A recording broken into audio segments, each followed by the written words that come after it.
this frightening news that this alleged would-be assassin says he pledged his allegiance to ISIS, confirming many Americans' fears of more attacks right here in the United States. Fox News Mideast and terror expert Walid Phares goes on the record from Washington. Walid, everyone, the news tonight that he's claiming allegiance to ISIS, gunning down a cop. Your thought?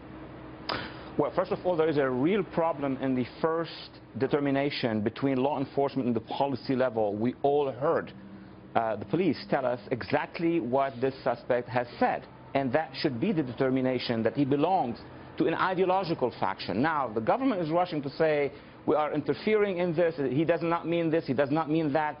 That is a discussion about theology and philosophy and politics. Reality is that as experts, we want to know if he has been indoctrinated, if he has been radicalized, if he's acting on behalf of that, because that would let us know if there are multiple individuals like himself and how does the process of radicalization occur.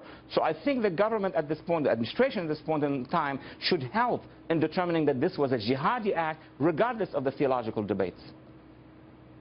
And how do they do that?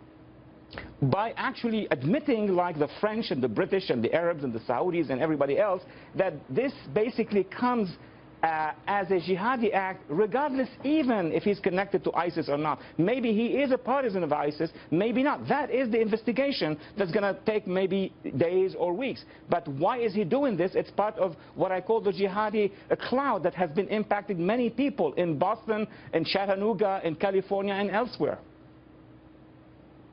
And of course, it's sending chills up the spine of everybody here in Philadelphia, and actually, Walid, coast to coast. The cops are getting a target on their back, but a lot of people. We saw in San Bernardino, that's being done in the name of jihad, the radical Islam, right?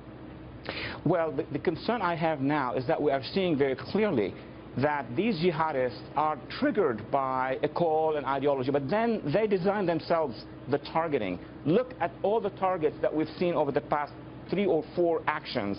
It could be law enforcement, it could be simple civilians, it could be people jogging in Boston. So the target by itself is designed actually by these cells or these individuals, who's going to make it very difficult for us to counter. Well, what I want to learn, and I hope we'll learn soon, is that why that this man was picked up in March of 2015 for making terrorist threats, and why it was null pros, meaning that the case was not prosecuted. He's got a long laundry list of arrests, not necessarily convictions, but a laundry list of arrests. So I think there's a lot of explaining, a lot of investigation to go on here. Walid, thank you for joining us. Thank you.